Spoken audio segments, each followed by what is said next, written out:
Bon, après un épisode 11 très conséquent et exhaustif, pourquoi ne pas reprendre sur un épisode plus concis, plus digeste? Et quoi de mieux d'analyser un film d'animation? Et s'il y a bien un film qui a tapé à l'œil de Mangari en ce début d'année, c'est bien Souvenir de Marnie, que nous nous sommes déjà empressés de publier sur notre site. Mais pourquoi ne pas pousser le vice jusqu'au bout en créant aussi une vidéo après tout? Tout à fait, donc Souvenir de Marnie est un film du studio Front National racontant l'histoire de Marine Le Pen. Il est adapté de son livre autobiographique Souvenir de Marine. Non mais Roger, là, dégage, juste, c'était nul. Bon, on reprend du début. Souvenir de Marnie est le plus récent film du studio Ghibli. C'est d'ailleurs, vraisemblablement, le dernier, hélas. Après tout, rien que le titre, ça évoque l'ancien temps, ça sonne vraiment comme un testament pour Ghibli. Bon, arrêtons de pleurer, il s'agit donc du deuxième film d'animation de Hiromasa Yonebayashi. Après le fameux Arrietty et Le Petit Monde des Chapardeurs, Souvenir de Marnie est une adaptation du roman de Johan G. Robinson, When Marnie Was There. Quel anglais parfait. Ok, alors de 1, c'est plus drôle Roger, de 2, c'est le running gag le plus pourri que tu aies fait, et de 3, parce que jamais 203. Donc je disais qu'il s'agissait d'une adaptation du roman de Johan G. Robinson. Le titre est marqué sur l'écran, je vais pas le répéter, sinon j'ai encore me ridiculiser, et il se passe dans le Norfolk, dans l'est de l'Angleterre. Toutefois, le film se déroule au Japon, au nord d'Hokkaido. Et oui, comme quoi il n'y a pas que Disney qui adapte ses histoires à son public, hein. Quitte à faire de l'ethnocentrisme, le Japon est pas mal non plus de ce côté-là. Bref, voilà, j'ai fini de râler, on peut passer au synopsis. Anna, jeune fille asthmatique, fait un malaise lorsqu'elle était à l'école. De là, le docteur préconise qu'elle prenne l'air de la campagne, loin de la pollution. Et aussi loin des hôpitaux et des médecins, soit dit en passant, mais ça on s'en fout. Un brin cynique mais perspicace Roger. Elle quitte donc sa mère adoptive avec qui elle a des différends pour aller chez sa tante et son oncle.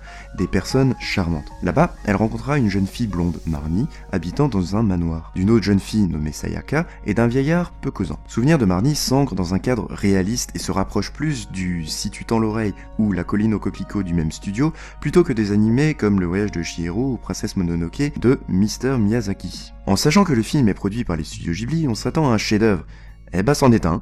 Oui, c'est pas de surprise, c'est un chef-d'œuvre. Nous sommes encore transportés dans un monde de pure poésie, de rêve, d'humanisme et rempli d'émotions, comme Ghibli sait si bien le faire. Les graphismes sont superbes, les personnages bien animés, les voix françaises sont de très bonne qualité, et la bande-son correspond parfaitement à l'ambiance mélancolique du film. Elle est tout bonnement fantastique. Par le talent du réalisateur, on s'attache facilement aux personnages. En somme, on reste émerveillé et le tout est magnifique. Pendant un peu plus d'1h40 de film, on ne s'ennuie pas, on ne voit pas le temps passer. Pourtant, c'est pas un film d'action, hein. Quand celui-ci se termine, on se dit, déjà, on en redemanderait presque en fait. Au-delà de ses qualités artistiques, Souvenir de Marnie se révèle également un film beaucoup plus complexe qu'il en a l'air. L'isolement est abordé et comme le dit Anna, soit on est à l'intérieur du cercle, soit à l'extérieur. C'est-à-dire, soit on s'adapte aux autres, on partage avec eux, soit on est exclu, mis en retrait. C'est d'ailleurs un thème que l'on peut retrouver dans Les Enfants loups d'Ameyuki, un autre film se passant à la campagne. Un autre thème analysé est le passage de l'adolescence qui peut être mal vécu par certaines personnes, surtout quand on est en quête d'identité et que l'on cherche sa place dans la société. On peut se sentir reclus, alors on fuit le monde et on se renferme, tout comme notre héroïne qui se trouve moche, égoïste et préfère s'abandonner dans ses dessins loin de tout le monde. Ouais, comme les otaku. C'était gratuit, merci Roger. Il y a aussi une forte culpabilité de la part d'Anna concernant son manque de sociabilité. Elle ne sait pas parler aux autres, elle est très introvertie, elle aimerait se sentir normale. Il y a justement ce passage où elle fait ce vœu qu'elle écrit et qu'elle accroche à un arbre. Quand la fille qui l'accompagne lui demande ce qu'elle entend par là, c'est à ce moment qu'Anna s'énerve et l'insulte. Elle s'enferme dans son monde. Pourtant, elle n'a pas l'air d'avoir subi de harcèlement scolaire ou de violence de la part d'autrui. Toutefois, elle n'arrive pas ou ne veut pas s'intégrer parmi les autres élèves. La cause de son comportement a ses racines dans son adoption à l'âge de 5 ans suite à la mort de ses parents et elle le vit très mal. Quelque part, c'est normal. Elle est aimée de sa nouvelle famille, pourtant elle la rejette, appelant même sa mère sa tante. C'est ce mal-être qui la rapprochera de Marnie. Cette jeune fille est délaissée par ses parents trop souvent partis. Puis, quand ils reviennent, ils organisent des soirées extravagantes sans se soucier réellement de ce qu'elle peut ressentir. De plus, en leur absence, elle est martyrisée par 3 gouvernantes. Ah, c'est sûr que ça n'aide pas. En tout cas, une forte amitié va naître entre elles, si forte d'ailleurs qu'il pourrait même s'agir d'une romance, même si cela paraîtrait sûrement très glauque à ceux qui ont vu le film. Ce qui me pousse à penser cela, c'est que pendant un bal, Marnie danse avec un jeune homme. Anna les voit et en sera très jalouse. S'ensuivra une danse entre les deux filles. Tout comme une scène dans un silo. Anna est abandonnée par son ami et lui en veut. Par la suite, Marnie lui demandera de lui pardonner. Tout au long du film, nos deux héroïnes auront des relations privilégiées, faut le dire, qu'elles ne partageront qu'ensemble. Cette relation va permettre à Anna une introspection d'elle-même et de mieux se connaître. D'autres personnages ont également leur importance comme Sayaka, une jeune fille espiègle et pleine d'entrain. Il y a également son oncle et sa tante qui l'aiment de tout leur cœur. Néanmoins, ils ne comprennent pas à première vue le malaise d'Anna et ne voient que sa partie extérieure, celle qui montre une jeune fille normale. Cependant, ce manque de compréhension sera justement la clé du rétablissement d'Anna, car ils la traiteront comme une fille normale et non comme une malade ou une dépressive. Et enfin, dernier point, le paranormal fantastique. Et oui, on reste malgré tout chez Ghibli. Tout d'abord, son oncle lui dit dès son arrivée que le manoir est hanté.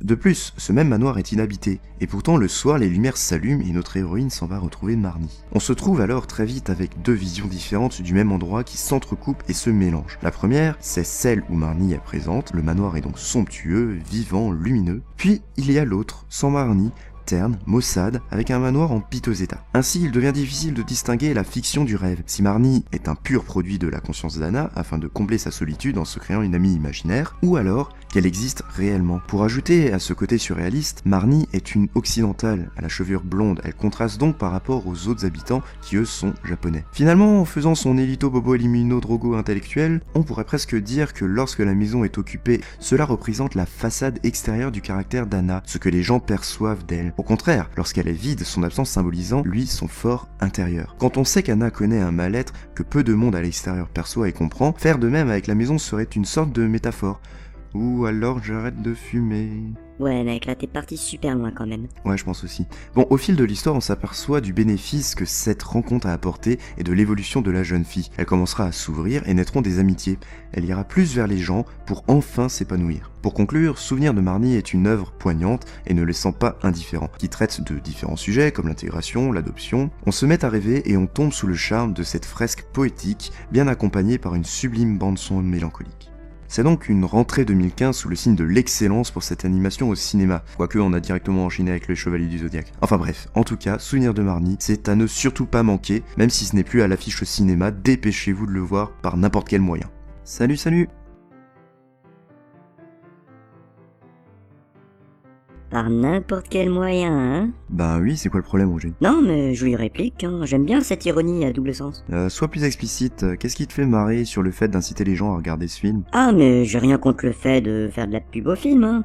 Mais tu pensais à quoi comme moyen? Ah j'en sais rien, les DVD, les plateformes vidéo, la télé quand France 4 ou Arte le diffusera, voilà quoi. Oui, bien sûr, ça sous-entendait pas le téléchargement peut-être. J'admets que l'idée a traversé ma pensée. Ah, tu vois qui est le plus maléfique entre toi et moi? Et moi, quelle idée j'ai eu de donner la parole à un lapin.